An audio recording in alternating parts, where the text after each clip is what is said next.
What up, man? What What up? up? What What up? up? What up? Hey, Get Right Network. We're back. We're both excited, man. Finally wrapped up. Probably the fastest couple of days of my life right now, I have to say. Wrapping up the first week of NFL. Started off great, ended great. It's kind of that cliffhanger, just leaving us for next week. We're all ready. We're all waiting. So we're gonna break down everything that you guys need. We'll be going over injuries, waiver wires, good performers, people that can I say like what the bet or something? I don't know. Yeah, People that they just didn't perform up to standard, let's say. underperformers. I like Underperformers. There we go. that. But before we do that, speaking of under, if you haven't gone on Underdog Fantasy, make sure you get in there. Oh, nice So many segue. things. Hey, so many cool things in there. Use code GETRIGHT if you haven't yet. Let us know if you do it. We might have some special planned out for you guys that are using the code. We appreciate you. We appreciate the Get Right Network, everybody who's been paying attention. Hey, yeah. We appreciate you for being here. You want to jump into the McGoats interesting fact of the day, or you want me to take it? Go ahead, man. You can hit him up. I want to relinquish the hosting duties back to the true host of the show. So welcome back. Save for the whole Get Right community. We missed you, man. Appreciate it. So I'm going to go with a different one than what you have. Nice. I'm going with Sammy Bow. Boff? So bad with names. Sammy Bow once led the NFL in passing, punting, and interceptions. Way back in 1943. What I'm going to call an unbreakable record, that thing's going to stick forever. You're not going to see a punter playing cornerback anytime soon. Yeah, there's no Cordell Patterson coming through the door anymore. Or they call him Slash. Remember Cordell that? Stewart. Oh, what did I say? Patterson? Oh, look at me. I'm way too up to date. You know who everybody knew who I meant, though. Cordell Slash. Yeah, for sure. My brain was Cordell does it. He does it all, too. He's running back, wide receiver, return man. So I guess he is the kind of closest thing to a Slash we had, but he's not kicking the ball. And that's funny that you say that, though, because I don't know if I'm not the host. I feel a natural segue there, but how many games were just screwed up by special teams, man, and a punter? What was going on with the Browns, man? They cost themselves a game against the Chiefs because they can't fucking punt the ball. They had it. Oh, that's one.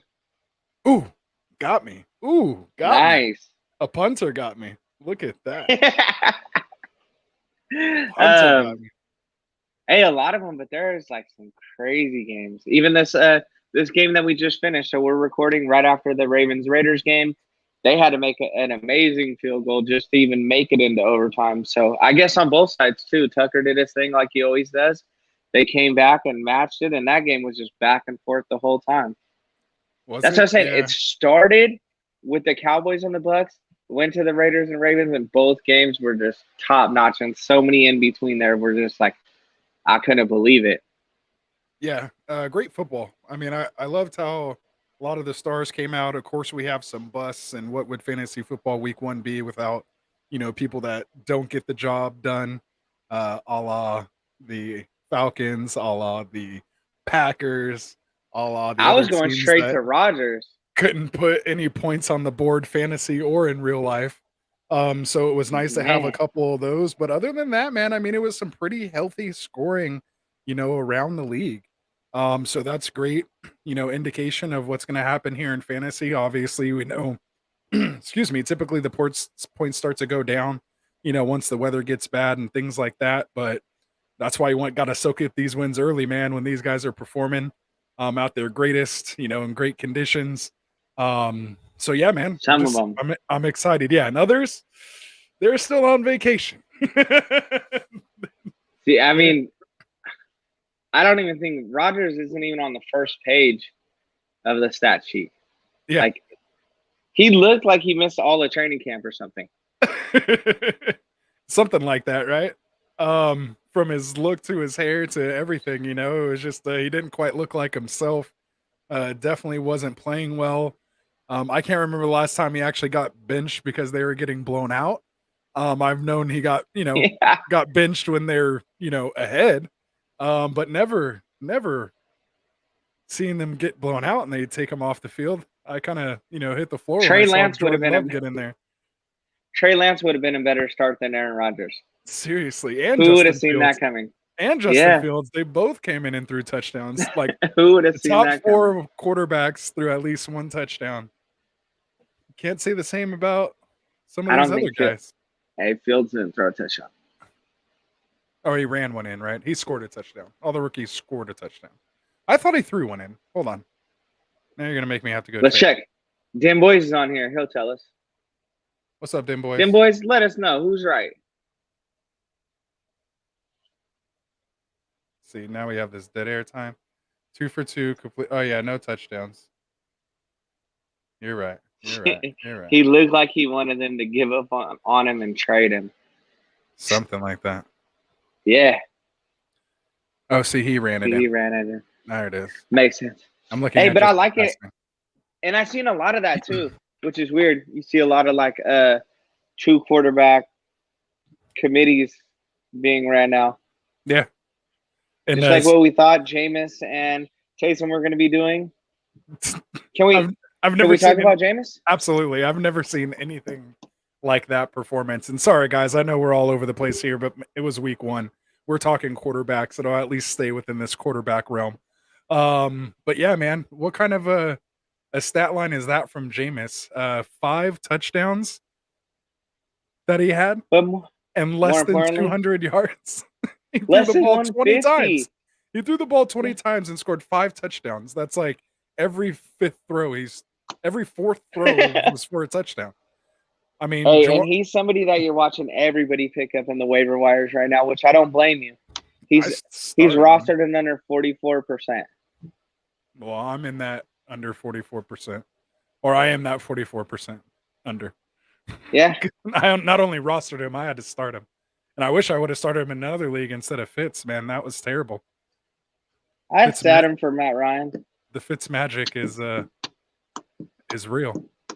Yeah, what's going on there? Already, man. So obviously we know Fitzmagic went out with that hip injury. What'd you call it? A hip subluxation or something like that. I don't know what that is. Up. But it looks like he's heading for the IR. He's going to be gone for at least 3 weeks. We'll see how long total it's going to be. We'll keep you posted. Obviously, it's only Monday, but he's definitely out, especially with them playing on a Thursday. So yeah. So is it the Heineke show? Or there's even talks that it might actually be Kyle Allen because he was supposed to be the starter, or at least the number 2 guy behind Fitzmagic. But he ended up getting hurt, I think, in camp and missed some time. So that's why Heineke was the 2. So just kind of keep an eye. Heineke. Yeah. Well, just kind of keep an eye on that. So don't kind of go spending all your fab, on him until we kind of really find out who it's going to, be exactly. I mean, I'm pretty sure it's going to be Heineke here for Thursday. But long term, if Fitz is, there's still speculation Fitz could be out for the year. So if it is something like that, maybe something like, what Percy Harvin had, or something like Galladay last year, or obviously Tua, in college, those guys didn't really come back after that. And, Fitzmagic isn't the youngest guy in the world. Now, granted, he doesn't need to move around like those guys do. But at the same time, who knows? That could have been the last we saw of Fitzmagic, man. And that's kind of sad if that's how he went out. Oh, man. And I took I just want to say the effect he's going to have on all of Washington. Man, terrible. Right? So just to cover some of the stuff, Tim Boys, even Mariota got a run. He broke like a 35-yarder. That was super nice. Matt Ryan killed all of us. Not me. I'm not even. I told you I wasn't touching me at all. Oh yeah, see, it was the subluxation. See, I told you. Nice. I was right. I'm a little. And you're right on this next one too. Yep. What do you say? That's the same thing Tua had in Alabama. It just doesn't quite sound as bad. Yeah. So, and that's the big thing. Yep, and the same thing. So that's what I'm saying. Like, and that's why I went there. I mean, it literally, could be, just a couple weeks and maybe he comes back, or we all know those guys that I kind of rattled off besides Tua, they didn't play anymore pretty much after that. So, I mean, obviously Percy tried to, but he was never the same after that, bounced around. So anyway, we're not here to talk about Percy Harvin. I didn't think if you would have asked me before we started this show, I never would have thought I would have mentioned Percy Harvin in this show. And Cordell Stewart, Cordell Patterson. All of them. I was gonna bring up Tavon Austin. It's like, hey, we got a whole first week worth of stuff to talk about.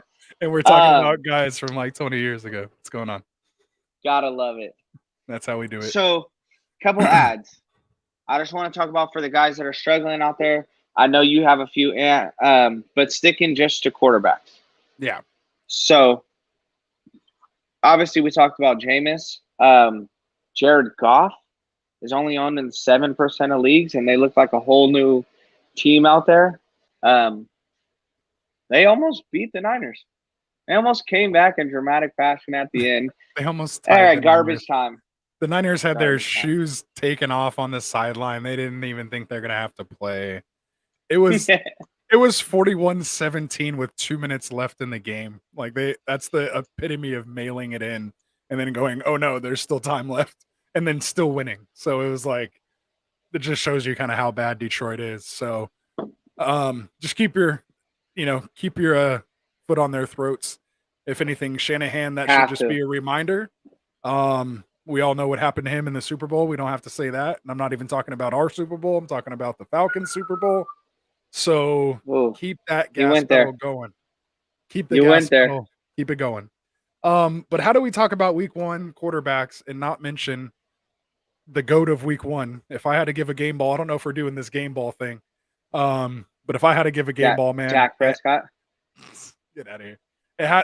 Well, if you want to give him like a comeback player of the week one award or whatever, then I'll give it to him. Something super specific. Since we're giving out, participation trophies apparently, or participation balls. But no, man, I gotta give it up, dude, for Kyler Murray, man. Dude came out, threw for 289, 4 touchdowns, had another 20 yards rushing and another rushing touchdown there. I mean, dude was just on fire. Having, legit targets to throw to. The line looked a little more improved, and I just think he took it to another level. I mean, this was Kyler Murray that we were seeing before he got hurt. Remember when he got hurt last year? He kind of, wasn't that great. Kind of didn't end on that great of a note. But just, came back here in week one and showed us all why, he's being drafted as a, top 3, top 4, top 5 quarterback in fantasy. And right now he's making the argument for probably number 2. Man, that's one team that's going to be tough this year. That's going to be a tough team to beat offensively. Defensively, they came out, they did their thing. If I was giving a game ball, man, it might go to all of Houston. Your boys, hey. Tyrod Taylor? Hey, dude, Tyrod was looking like, I don't even want to say the guy's name. Frank just made a comment. He might be here, but dude, he looked like it was ran by Deshaun or better. We'll get into more like running backs, all that kind of stuff. Tyrod's owning 4% of leagues right now. So if you need a quarterback, obviously they're not going to do that every single time. They're going to have to play better teams. But it's worth a start. And then jumping over to what Dim Boys is saying, I agree. Detroit defense is this year's Dallas defense of last year. So basically, I know there's a lot easier way to say that probably. That makes more sense. I was going to say Detroit's defense is like Jacksonville's defense this year. Also, you can just both of them. They're both the same defense, so just start anybody you can against them. So, I mean, if Houston can do that to Jacksonville, just imagine like when and if Kansas City plays them. I mean, oh my God. Pat Mahomes, it's probably only playing the first 15 minutes. Seriously. Max. I mean, we've already seen Tyreek go for like 3 touchdowns and 127 yards in 1 quarter, so they'll probably try to beat that. So we'll see. They're playing on a whole different level. They're just, exactly. They're just playing on a different level at that point. Yeah. Hey, he laughed. He said the meme, like, hey, Tyreek's got to be out there somewhere. And he just heaves up, and Tyreek just comes out of nowhere every time. Nowhere near on target. Just, man, that's kind of receivers you want if you're a quarterback. I'm not even going to talk about CEH. He is who we. You giving your game? Are we done with quarterbacks? I did a Tyrod, bro. Oh, you gave it to Tyrod? Oh, okay. I thought you might have gave it to Jameis or something, but that's good. No, I heard a couple names in there. I mean, he did finish number 2 in 6-point per passing touchdowns. Yeah, but just to throw 5 touchdowns for 148 yards, like that's not something that I'm gonna. Yeah, give me somebody that's thrown for 400 and a lesser amount of touchdowns. You know, half the touchdowns. Absolutely. But no, he did his thing. Saints did their thing. I'm not a full believer of them. I'm just Packers look so rusty, and it's not going to change. Not right away. They're going to turn around. Well, I was going to say, speaking of kind of bad quarterback play, what'd you think of Ryan Tannehill? Do you think that was bad quarterback play or bad offensive line play? Because my man Chandler Jones was just going. Oh, if we're giving a game ball out any player, like 5 sacks, it's not even questionable. Like, you're not going to see that happen again. I think it's everything. Just out-coached. Do they not know how to, like, work with all their new talent? Do they not know how to work with having Julio out there? It's just – it doesn't make any sense. But it's first game, you know, so I'm not going to overreact too much. It's Overreaction Monday, man. That's what we're here to do. No. That's what we're here to do. That one made me drink right now because that hurt. Yeah, no, and that's tough. So, yeah. So, again, this is a waiver wire show. So, as far as quarterbacks go, you know, obviously, Jameis Winston, you're looking at Jared Goff. Depending on how, you know, your home team, you know, leagues felt about Jalen Hurts, you might want to look at him. Definitely kind of eating crow on him. He definitely came out, looked a lot better than I thought he was going to look. But again, I was saying that kind of in the preseason game. I kind of started already kind of eating that crow already a little bit. He did definitely, you know, surprise me. And I know I was definitely watching him this weekend. So he looked, you know, very good, pretty efficient, you know, 27 for 35, 264 yards, 3 touchdowns, and had 7 carries for 62 yards on the ground. Finished as the number 7 QB overall in 6-point per passing touchdowns. And, you know, he finished ahead of Prescott, Stafford, and, you know, some other names there. Another one is Teddy Bridgewater. He came out, looked pretty good. I mean, it was the Giants, but the Giants have a pretty good, you know, defense there. I mean, it's not too bad as far as their secondary goes. Let me rephrase that. They did, I think, get a couple injuries though during the game, but I mean, he did go 28 for 36 for 264 and 2 touchdowns and only 19 yards on the ground, but again, had a nice performance. Got them, you know, down there and you know, walked out of there with the win. So yeah, I mean, just you know, a couple of guys here that I was, you know, kind of surprised to see. But who would have thought Zach Wilson and Sam Darnold would have outscored Lamar? So is this Raiders defense for real, or like what I missed? I mean, I stopped watching at like the second half, so sort of prepping for the show. I didn't get to see what happened, so I have it recorded, but I gotta go back and see. What did I read earlier? Somebody said the Raiders defense and offense changed places. Teddy Bridgewater, that's another good one. He's rostered in 11% of leagues right now. So I'm just saying that kind of stuff because the probability, if you need a quarterback to go out there and grab these kind of guys, it's there. So I think all those guys are definitely worthy of helping your team out a little bit. But one thing you're not going to find on the waiver wire right now, in my opinion, it's going to be running backs. If we're not talking about Elijah Mitchell, if Tyson is already gone. Yeah, I got to make sure you say that one. Yeah. You really did. You definitely need to go watch that game. It's the Raiders, though, so I was just kind of like, they're going to lose. But I can't believe they came back and won. I even started talking shit on my pick'em league that I'm in, and they're like, "Oh no, so and so is going to be ahead of you because you picked Baltimore and he picked the Raiders," and that's why I was kind of like, "Wait, what? They lost?" So anyway, that's what happens when you start prepping for a show. I'm 3-0, but sorry, I didn't know if we were talking about that or not. You're name dropping that already? I see how it is. I mean, we have to. We need to start tracking the listener league. We need that publicized. I really would like the one where it's coming down to me and them boys, the Dynasty League. That's where it's at. I believe he had the. Oh no, he had. Me and them boys were very close on scoring, but I think NYG came out of nowhere with the highest score of the week. You with the lowest. Come on, man. I have literally nobody like in my starting lineup has played more than like 2 years in the league. So back to running backs. Yeah, back to running backs.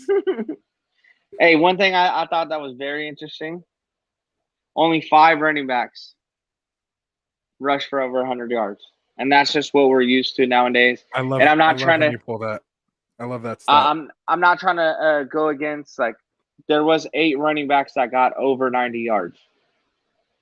Christian McCaffrey could have had 100, but he did the smart thing and he slid to stay in bounds to run the clock. He could have easily fought for that extra 2 yards. He didn't need it. He also did great on the receiving side too. But it's just proving to me it's a new league. It's not what we're used to. It's not the run heavy one running back team. Everybody wants to be a passing heavy team. So what do you think? Yeah, for the same. As far as running backs, I definitely have to give it up to Joe Sadie Money Mixon. Give him his run. But again, I mean, I never, felt that Joe Mixon wasn't, an RB1 and he can, score you that type of thing. We all know what the potential is, but it's having him as a heartache, to have because what he's worth. And then again, just like Mostert, he just goes down, and we saw full evidence of that with Mostert. Coming out of that game, took 2 carries for 20 yards, and then apparently couldn't get past that. So it was, it was kind of rough to see, and then to watch their third down running back come in like we've been talking about all year long. Just throw any, Niners running back in there, and he's pretty much going to score or get you 100 yards. So it was. So do you think he's worth a grab? Let me ask you about your guys' backfield. As somebody who owns Trey Sermon, and I was like, hey, he's probably just sitting out this week. I'm not gonna jump the gun and go grab Elijah Mitchell. What are we supposed to be doing right here? Or Jermichael Hasty? What do you suggest? It's really tough to tell right now. I mean, to me, I think you have to hold Sermon because we did draft him. I think he was going anywhere between the 5th and 8th round, just depending on your, competitiveness of a draft that you were in. And obviously we were all shocked and surprised. I don't think there was anybody out there that saw that Trey Sermon coach's decision inactive. That was a complete surprise to everybody. And it just screams to kind of seem like it was maybe he like missed curfew or like something, like it had to be some sort of weird team punishment or something that he had going on, or maybe it was just truly he wasn't quite ready based on how they were going to attack this defense, or maybe they just didn't want to unleash him this week because they knew they weren't going to need it against Detroit. I have to just maybe assume, but at the same time, I don't think they would have shown any, Trey Lance either. But it was a good, kind of team to practice it against. So it's, again, as a fan, I'm very just kind of confused by it. As an analyst, I'm kind of even more confused. So it's just, again, I mean, you have to. I mean, if you're a Mostert owner and you didn't get Sermon and, the way they were being drafted, you weren't able to really get, Mostert and then get hard Sermon. To get both. So just where they were going, you didn't get both. So I was trying to trade for Sermon in a lot of the leagues. I'm glad I didn't pull off the trade in a couple of them. Where I did have, Mostert, it seemed like I didn't have Sermon. So I'm going to be placing a bid, for Mitchell. And it kind of sucks because I think one of them's in the league that everybody's watching now that we're in. But obviously, him being my RB2, I have to try to replace him. So, and like you said, it's scarce on the waiver wire right now for running backs. So I went from feeling like, man, kicking myself in my ass for not picking Mostert to, oh so man, happy it didn't. Yeah. yeah. And it's But a I couple mean, people that we were watching like that, same old song and dance. But some stuff surprised me, right? Like getting the late notices. DeAndre Swift, we got that at 9:56 in the morning our time. mhm. Hey, he's now in the second string role, and that really threw me for a loop. So I ended up sitting DeAndre Swift in most of the leagues. Multiple things like Niners defense is pretty good at stopping the run. Yeah, that possible injury. Now he's second string. He did pretty good. Williams did great. So that's somebody who should be picked up in your leagues. But if he's not, somebody I would go after. Yeah, but don't let that kind of fool you as well too. Again, that was a very strange game script, and when you really start breaking it down, again, I don't like to get super nerdy, here, but when you start looking at the actual snaps versus touches and all this kind of stuff, Swift out touched Williams. Williams did have quite a significant amount of touches, but for the most part, you know it just, I don't know. It was, you got to believe that Swift is going to be the guy moving forward. Check down Goff is still there. It's the Anthony Lynn offense is what's going on over there. Obviously, we know how many times they threw to Eckler when he was there with the Chargers. So you got to buy into it. Again, to me, Mixon and Swift are basically the same player to me. You know, and basically throw Mostert right in there. Just Mostert was the one that got hurt out of the three of them. And yeah, same thing then, boys. They're saying that Sermon actually didn't dress because they felt that the other two gave them a better chance to win behind Mostert. So again, that's why I'm saying it's very confusing because of how he looked in preseason, how they're rotating him in preseason. It was just very strange. They sat him when they sat the starters, when they sat Mostert and they sat Sermon. We saw a 1-2 punch with Sermon and Mostert, all preseason. Hasty and Mitchell were playing with the backups. I don't think either of them really got much run with the starters at all. And then, this is what happens. So it's just it was crazy. And Adam Schefter said he wasn't surprised. That's why I said most of us, them boys. Most. Like I'm not Adam Schefter, so so I don't get that. Hey, if insight. Adam Schefter says it, I'll tell you the truth. I'm picking him up right Seriously. this minute. Yeah. No, and again, and it's just like, will he hold up? And again, I was never doubting Swift's talent. I just don't want any of this defense or this offense, just like Houston. Like I'm not saying Cooks didn't, play well either. And yeah, he's gonna have those games, but again, you're not playing Jacksonville every week either. So sell high while you can. That's for Wednesday. We'll talk about that Wednesday. So Stati usually Melvin Gordon. Yeah, and that's what I was saying. Yeah, so Melvin Gordon's definitely there too. I mean, obviously, if you take away that 70-yard touchdown, he only had 10 carries for 30 yards. Yeah, 10 carries for 30 yards, so it's not that great. But again, sometimes it if you can break it, not everybody can break a 70-yard run. You'll get caught. You're not, you don't, you catch him in the right place. So again, he happens to be on the field and gets his number called and is able to turn it into a 70-yard touchdown. So if anything, that kind of hurts Javonte Williams, I think. But again, we kind of were all expecting this backfield to kind of switch over maybe around week 3, week 4. But again, as we kind of saw across the league, a lot of backfields were basically, split backfields. Yeah. And again, a lot of them. I'll run more numbers on that kind of stuff as we start to go here. But again, I mean, we knew who our workhorses were, and that was pretty true. And, for the most part, everything else was a split. Who surprised me a lot? So we already talked about Joe. That one hurt. Hey, that one hurt. Besides Joe Money Mixon getting, he was number one with the 29 rushing attempts, was Ingram with 26. I'm not buying into that. Again, they were playing Jacksonville. I'm still not. I'm not drinking that Kool-Aid. I'd rather have him be somebody else's problem. And of course, I'll probably end up losing to him first round in the playoffs because that's just how it goes. But I will not stoop my game down to that level and roster that guy. So it's all good. Go ahead if you want to. Not my lane. I'm not gonna lie to you. I'm not touching him either. I was kind of just reading what Tim Boyce is saying too. One thing that I did like about Jamal Williams, he went 9 targets, 8 receptions, and only 9 rushes too. So that backfield is a little versatile. They're gonna have to be doing that kind of stuff. Like you said, they're gonna be checking it down.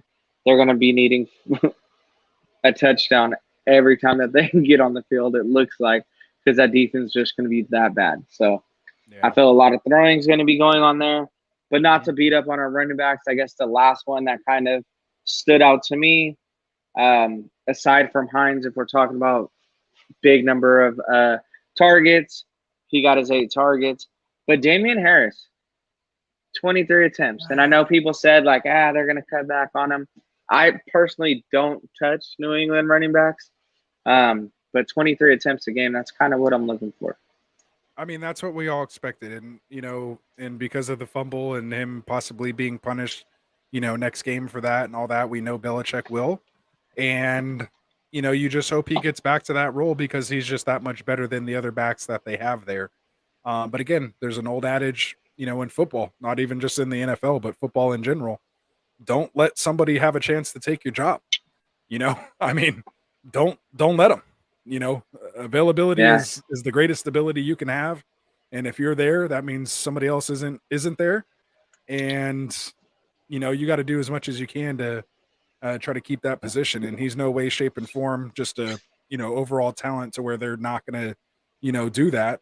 And especially right now with this young team, they got a young quarterback. Belichick's going to set the example. It's not Tom Brady back there anymore. It's not all these old vets anymore. They're going through it. So we're going to hear about this old Belichick adage again, and we'll see how they respond. Or is he just going to understand that we need to win games here? You lost by 1 point, come out and do a better job. I mean, Damian Harris cost them the game. There's no way, shape, form or any doubt about it. I mean, he fumbled it up and they lost. Like, they were on their way to score. It reminded me of that Cam Newton fumble last year when they were on their way to score and he just coughed it up at the end. So, it's cost him his job. Cost him his job basically. There. Basically. Bill Belichick was watching college football the next day. Like, I'm going to take this Mac Jones kid. Mac Jones kid, yeah. He was on the phone with Nick Saban right away. Perfect system for him too. Quarterback that really doesn't do too much. Like, I'm going to draw up the plays and run the game. You just do what I say. System quarterback. So I could see that fit. Right. It's not like I'm picking Mac Jones up. I mean, unless I'm in a super bind and super flex league, something like that. There's no quarterbacks out. Heineke's probably the only quarterback that's out there in a super flex league that you could draft right now. And that's why we say draft 3, man. We telling you. Dim Boys has him. I went to pick him up in the Dynasty League. Oh, and Dynasty. And Dim Boys has already been sitting on him. We had a 30-round Dynasty draft. There's no way Heineke's out there.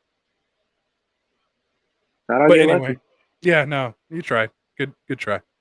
But yeah, I mean, there's a lot of quarterbacks to mention here. Obviously, like we said, both on the good side and the bad side.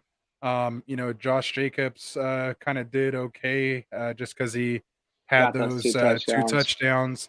But again, I'm not reading into that too much. Kenyan Drake actually looked pretty good. He looked pretty springy from when I was watching it, in the beginning. But again, I didn't watch it all the way. I was kind of half watching it, getting my kid ready and all this stuff, and then had to prep for the show. Hey, I was doing bath time watching it on my phone and they're screaming. My son didn't understand, but yeah.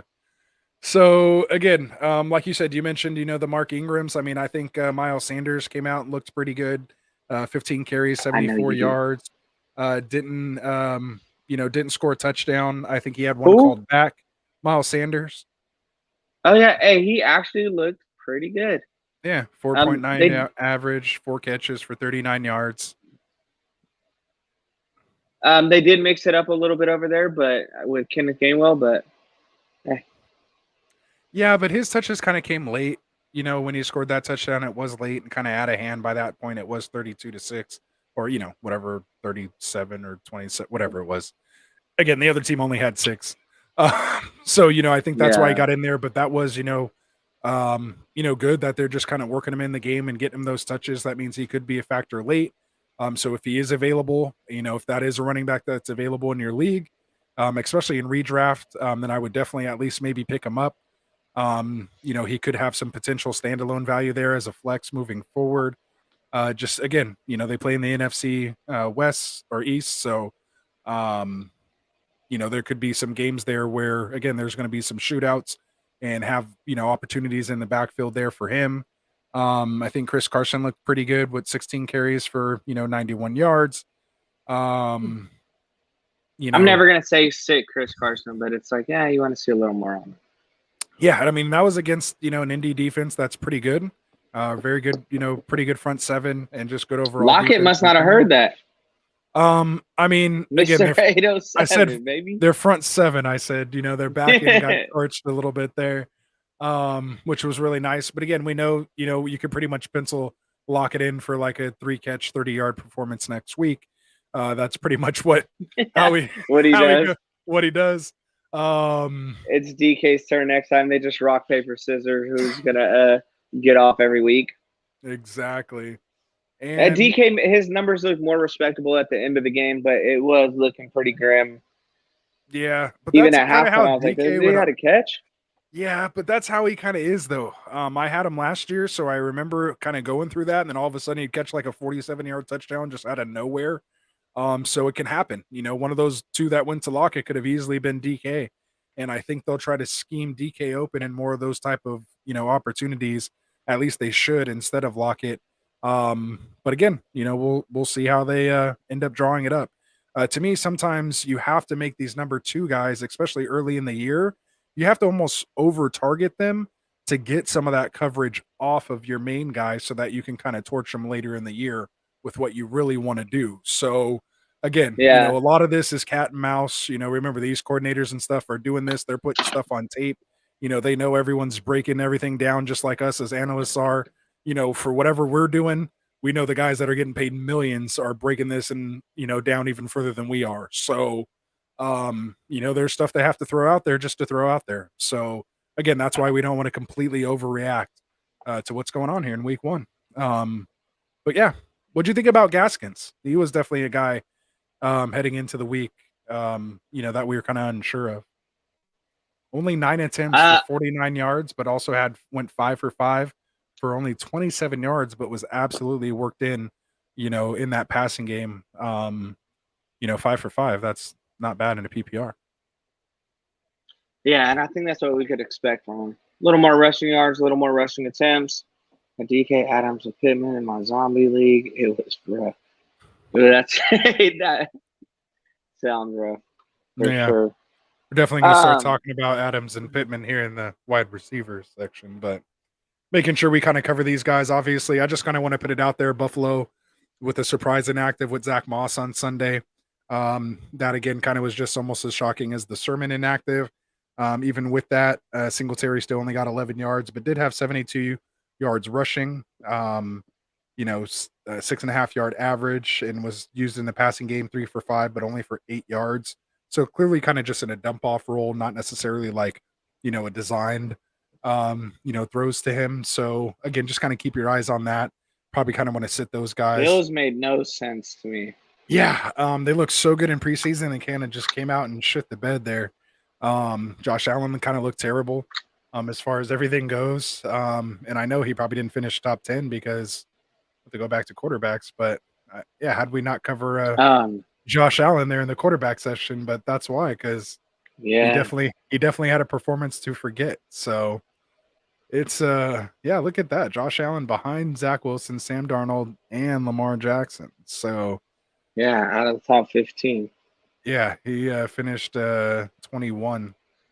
Wow, that's tough. 21st and 6 point per passing touchdown. So anyway, look who got last. Rodgers. Exactly. Rodgers, I think he's 30th or something like that. Yeah, that's tough. But anyway, so as far as running backs go, are we pretty much good there? I mean, who are we picking up is, like we said, Elijah Mitchell. You're picking up as far as waiver wires go if he's out there. But other than that, most of these guys are pretty much is out there. Yeah, possibly, but I mean, he was pretty much going kind of in that 9th, 12th round. I definitely want to mention Kareem Hunt. Still looks like he's kind of that nice RB2. He definitely has standalone value in that offense. You can kind of pretty much fire him up every week as a, RB2. Um, Tyson Williams looked good, but again, I have to go back and watch the tape. It looks like Murray got some carries even. I thought he wasn't even going to be active for this game, but did he get some carries? Latavius? Who is that? Latavius did nothing you would write home about. He had 28 rush yards on 10 attempts. Okay. But he actually the guy got that out took there. his place, Tony Jones. Carson did so good, 19 touches for 117 total yards, just showing inside, unfortunately. True. Definitely start him if you got him. Tony Jones, 11 attempts, 50 rush yards. So that's somebody that's possibly still out there. And he Other even than out-touched that, Williams in the first game even. That's crazy. Carlos in a close game that went to overtime? Interesting. I got to watch this game, actually. That's very interesting to me.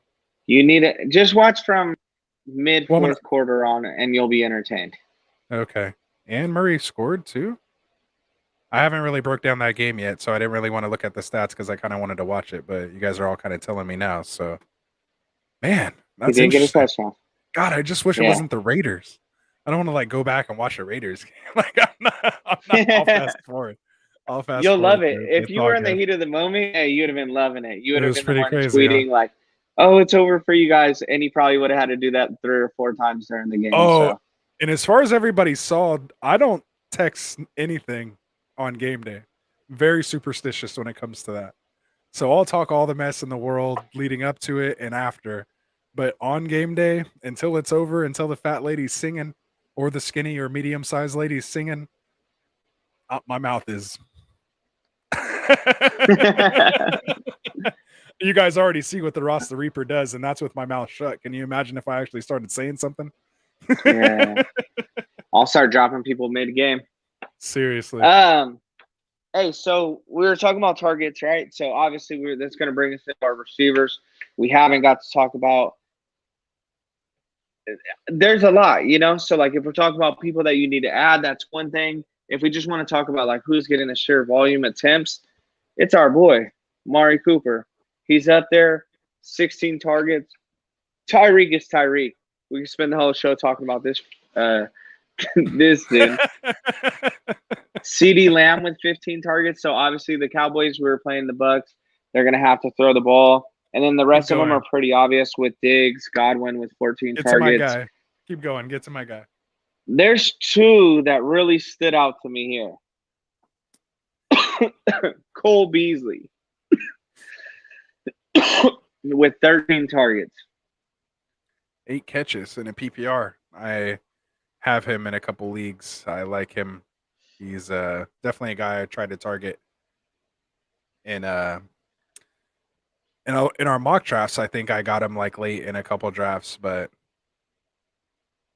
nice. I do remember a sighting or 2. There's another one when I was talking about Mike Williams, who had 12 targets. And I weigh heavily on targets because it's how much in the game script they have these guys. So that's why I'm looking at that sort of thing. Catches and all that stuff will come together. DJ Sharp and Devo, who had both those guys had amazing games. 12 targets.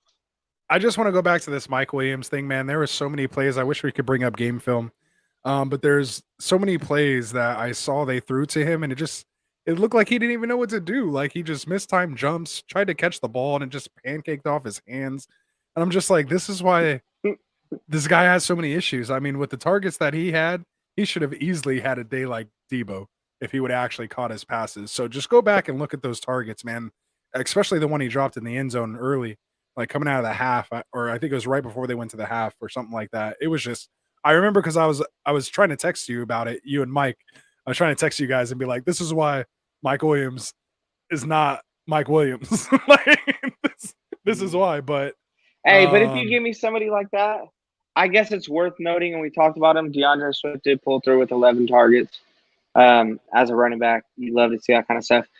I don't want to jump categories, But the highest targeted person, let's just mix them in. Let's bring them both in together. The highest targeted player, if you didn't watch this full game, like, you seen Waller, forcing it to Waller. Like, Waller looked overwhelmed. Every time he turns around, and It it's was Derek Carr, because so he's I was getting these playing horrible against him. passes. I was playing against them. You guys should have known. I'll let you guys know who I'm playing against each week, so you guys know who to start. I promise you. That's been my strategy before. Go against whatever Ant's going for. Hey, that's how I started setting my DFS lineups. I would just pick all the guys that my opponents had, and I started making money. It was perfect. That's awesome. I put the fantasy gods in a weird situation. It was like, you're either going to screw me with my belt and make me a lot of money, or you're going to take my money and let me win this game. So I try to put the decision back on them, not me. Nice. I like it. A reverse psychology. You know what I'm saying? Oh, this is deep analytics here. Genius. I mean, tight ends, there's really not a whole lot to talk about. Kelsey is still Kelsey. Nothing's missed there. Gronk did what we knew Gronk would do, to where he's going to get those 2 touchdown games. It may not be the yardage. He actually had the yardage on this one, but very sad. Other than that, I mean, Bobby Tree's targets, by the way, dim boys. Go ahead. I didn't mean to interrupt you. No, say it again. I said I was very sad about the 4 Bobby Tree's targets, because I swear I have Bobby Trees in both of my home leagues this year, because the last 3 years I played against him, he just destroys me. And then this year, of course, he gets Stafford. I'm like, oh, it's over. I got him in both leagues. It's done for. And I mean, he scored a touchdown. I'm not going to say anything. It was nice, but it was very underwhelming considering Van Jefferson went crazy. And he looked like he was worked into that. No, I don't think anybody does. He's definitely a potential waiver wire pickup, for deep leagues, potential. Oh, I meant all the Rams. Spot flex. Oh, just all Rams. Oh, Higbee's the only one that I have any kind of shares in. Yeah, he did play 100% of the snaps though. Higbee did. So he didn't do great, but for a tight end, not bad. Yeah, not bad in week 1. Just conditioning alone, not a lot of people were able to play 100% of the snaps. And Diggs still had 14. It was very underwhelming stat line for Diggs. I think he was sitting at 98 yards for a while. I don't know. Is that what he ended up with still too, or is he? Yeah, I don't know. Diggs. I got you. So you got. Like, who got his 108? Jamar, I know. Dim Boy said it was only 69. He had 9 catches for 69 yards. That's what it was. TJ Hawk got 97. Yeah, no, Hawk tore it up. He was that top 5 guy that you thought he was. He is what you thought he was. Sammy Watkins overperformed. He always overperforms in week 1. So that's why RG had the high score for the week. Yeah. Probably didn't know Cup leads the league and Yak, but after last night, I definitely believe that boy. Yeah, he's so shifty when he catches the ball. It's like he's halfway in a spin move by the time he's catching the ball. Yeah. I just don't trust the offense over there. We didn't talk about D-Hop. He obviously had a good game. Devontae Parker had some great catches. Don't go running the waiver wire and picking up Juwan Johnson. The guy played 10 snaps. He had 3 targets, had 2 catches for 2 touchdowns, 18 yards. He's wide receiver and tight end eligible.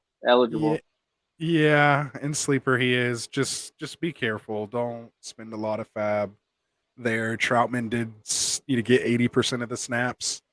He's there. Here's my opinion on your fab. Spend it. You can't take it to the grave. You're gonna know who's who in the first couple weeks. Spend that money. Get the guys you like. Get the guys that are gonna win you. If you think it's Elijah, drop it all. You're playing with 200. Drop 175 on him. Make sure you're gonna get him. Waiver wire the rest of it like a real man. Oh, wait for those $0 bids. So you don't listen to the guy. He just wants you to spend all your money first, so that he can just eat after. I'm really telling people my strategy. If I see somebody out there like, I'm gonna be the guy with I'll be the first guy with zero fab dollars. If it's worth it this week, it's really not worth it to me. Because in a lot of them, I already have Trey Sermon, so I'm not spending the money to pick up 2 running backs on the same team. Other than that, if this was another situation, another place, if there was an injury and that's who's available, like best believe your boy's gonna have no money. I'll be at them boys' doorstep, like, what's up with the trade? Shoot me some fab. Yeah. Hey man, you got some fab money? Right? No, I mean, I'm definitely spending some fab on Elijah Mitchell. Like I said, it's hard to get an exact percentages, but it should be anywhere, let's say, between 10 and 20% of your fab budget, depending on what you're working with. He's throwing 25. Hey, this dude's not telling you guys the truth. Guarantee, like, yeah. No, that's why I gave such the max. Don't go above 19. That's why I said such a big range. But I'm definitely somewhere in there. I'm definitely not over 20%. That's for sure. I guarantee that. But yeah. So he's saying Watkins. Sammy Watkins is actually I've seen a lot of people pick him up. I'm in different leagues that have no waivers, so I get to see who everybody's after, like during the game. But I also play in leagues where if this guy gets 1 catch during the game, there's people going to grab him right there after 1 catch. So it's interesting. It's different. I don't recommend it for everybody, but it's fun. Yeah, that has to be a league where I did see a lot of Watkins. All 10 or 12 guys that are watching football every Sunday, and that's what they do, and they're just there hawking the wire. So I like those leagues. Those are fun, man. I just can't do it now with it. It was fun when I first started playing, but now that I'm in, 5, 6, 7 leagues, I don't know how you guys do 10 or more, because even this year, I left Trey Sermon in. Like, I had so many leagues this year that I left Trey Sermon in our Dynasty League. I didn't even realize that I didn't even know I was starting him, because who's starting Trey Sermon in the first week? But apparently I was in my all-rookie team, but that's neither here nor there. I was going to ask you who your worst start was this week. That definitely was. And I think that one's going to take the cake. Absolutely. That was my worst start. Literally, all my other teams, for the most part, everyone pretty much scored a touchdown besides Mostert. So that's where I got killed the most. And I got super cute. I got super cute in one of our leagues. I think it might have been the listener league. I'm pretty sure it's a listener league. Where I was like, you know what? I'm going to take a chance on Randall Cobb this week. Like, it was 5 minutes before game time. I think Odell Beckham, they just came out that he's out. And I was like, I really have no other choice. But, okay, I had Aguilar. And I was like, man, I wanted that, like, I told you so kind of guy. And you should have at least went Lazard on that one. So at least you could have at least had a reason for Lazard, because last time they played the Saints, he went like 98 yards or something. So it's either way. What do you say? I felt like the connection. Whenever he started, yeah, no, and that's ultimately why I kind of wasn't worried about that lineup, because I knew I wasn't going to win that. You know what I'm saying? Like, I have an all rookie team in our Dynasty League this year, so I'm not playing for this year. Obviously, I want to set a legit lineup. Like, it wasn't intentional. Like, it's not that I don't care. I just truly thought I wasn't starting Trey Sermon week 1. Like, I didn't even think he was even in that slot. I thought he was on my bench. And I think I would have put Ruggs out there, but I don't think he did too well anyway. So it probably was pretty much the same amount of points either way. So it's all good. I think he NYG guy, you doubled me up this week, but that's okay. We all know what's going on. Come see me. Come see me. I like how you take it so gracefully. Hey, see me in 2025. Yeah. I like how you take it so gracefully, because my listener league team, it's gonna be a long year. Hey, no, because I went 2-0. Waller. I went 2-0 in the listener league. And what about Get Right, the original Get Right crew going 3-0, and we got Mike on board, and he kind of brought us down to 3-1 this week. Hey, dirty. But that's all right, Mike. We got you.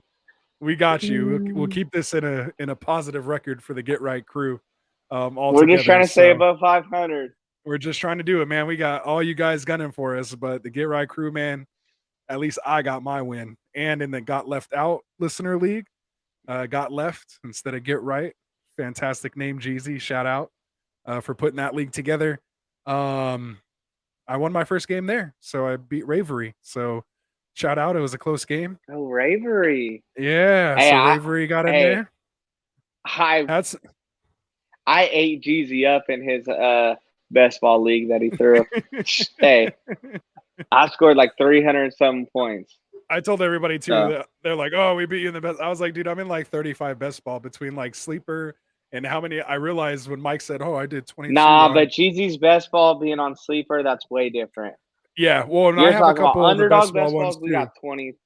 Well, yeah, but yeah, plus. Between those, I have like literally like 30 of those, and then I have like 5 like sleeper best ball leagues. So I'm just gonna look at those kind of middle of the year and then end of the year and kind of see where I'm at. So I got like basically every player, so it really doesn't matter. Like it's just a matter of what combination I have them in. So we'll see how those pay out at the end of the year. A lot of fun though, man. It's like stocks. You got like stocks on your draft picks, so it's pretty cool. Can't wait to see. Gotta love it. Oh, to go back, Ruggs had 46 yards on 2 receptions. Oh, nice. That would have been more than the Zero's sermon got me. Oh, and he scored? Ruggs did? Let's go. Pick him up off the waiver wire. It must be the one that was oh my God, I looked at the wrong guy. Yeah, no. Zay Jones scored. Oh, that's even worse then. That's even worse if Zay Jones is scoring and Ruggs is not. I started Brian Edwards week 1 last year because I had Galladay. I drafted Galladay hurt. So, yeah, I need to stop starting Raiders receivers week 1. Like, what am I even thinking? We're like Timothy. I think you hit it. Asking to the redraft. I was demanding a redraft. Yeah, sorry, man. You're terrible. I'm going to take that down. Yeah, barely scored 100. Hey, Fanta, let me get one, man. I think he threw the game. Not really. When my last guy gets 19 targets and Derek Carr couldn't hit. He throw a football at the ground and miss. He was just way behind him. So my dude was so overwhelmed. Like, like he's looking at him like, bro, you're throwing it to me again. Like, I just got it the last 3 times. Like, there's other people spread it around, but. No, he wanted that dude to get the ball for sure. Somebody must have called in and said I'm playing against him this week because that was brutal. But I was glad I lost. Like I needed him to have like only like 48 yards or something like that in a non-PPR league, and he literally had like 54 yards in the first quarter. I was like, all right, at least it was the first quarter, and that's why I kind of stopped watching. Also. Because like once I lost, I was kind of like, all right, that was my first loss of the week. It took me until the first quarter on Monday to lose my first game of the week. So, oh, dude, I had lost yesterday. I had one where if Darren Waller got 1 catch, I was done, and that happened quick. Oh, there you go. I'm coming for you though, Dim boys. Wait till we play. I got you. Fireworks are about to happen. So I guess the only 3 people. Yeah, there's tons of. So we talked about the injuries. Okay. Couple things before we kind of wrap it up here.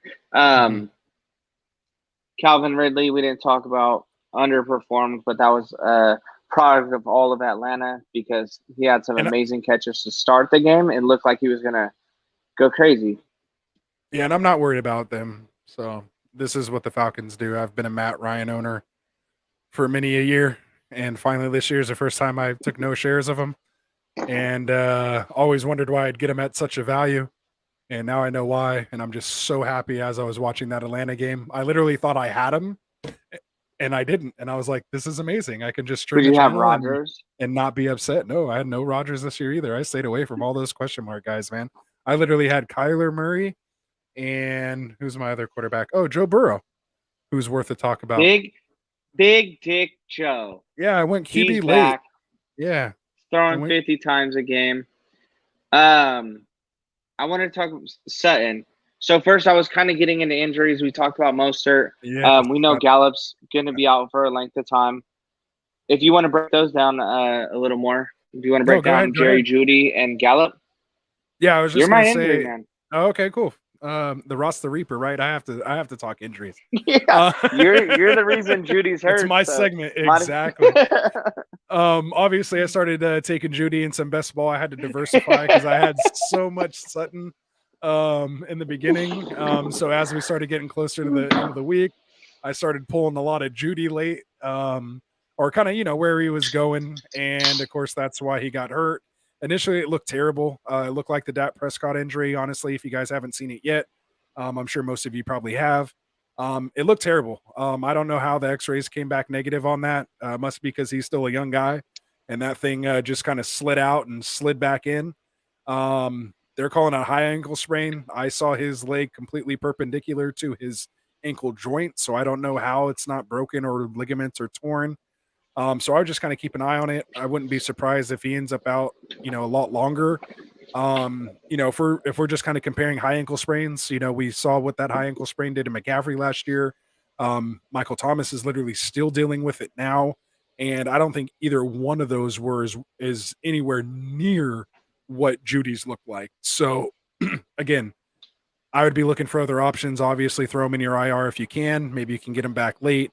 But I don't know how effective he's going to be, coming back off of that. Minimum usually with the high ankle sprain, it's about 6 to 8 weeks, about 2 months. And then again, you're not playing football for 2 months. So talking about getting back into shape and all this and that, bad weather, people been playing for 8-10 weeks already. It's just going to be a tough deal to kind of walk in and start playing NFL caliber football that late in the season. So just temper your expectations with Judy. Gallup is a little different situation. They're calling it kind of a mild. Wait, let me ask you. Oh, go ahead. Let me just ask you, with the Judy injury, do you think that's going to boost up Sutton? It should. Do you think that's... Yeah, naturally it should. But definitely keep an eye out for, KJ Hamler and Tim Patrick. Tim Patrick, I believe, is like 6'4", 2 something. He's that prototypical wide receiver. We all saw what happened when Sutton went out with the ACL last year. Those guys stepped in, and again, you can kind of call them, like Frank says, quarterback proof, because they were playing with some terrible quarterbacks and wide receivers as quarterbacks last year, and we're still putting up numbers. You were still spot starting these guys last year. So with Teddy Bridgewater, behind that offense now, it's definitely, more legit. The defense looks re-energized. You saw Von Miller getting crazy and actually having a highlight, crawling on his knees. So, definitely, keep an eye out here for the Broncos.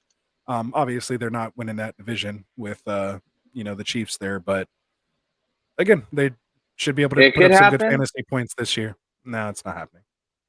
I'll take a gentleman's bet on that right now. I'll take Kansas City. You can take the rest of the NFC, AFC West. I bet. You want to take it? I didn't think so. I'm trying to think of another division that's like that. Like, I'll take the Patriots. You get the rest of the AFC back in the day. Yeah, seriously. So, like you were saying, and this is a sad one, man.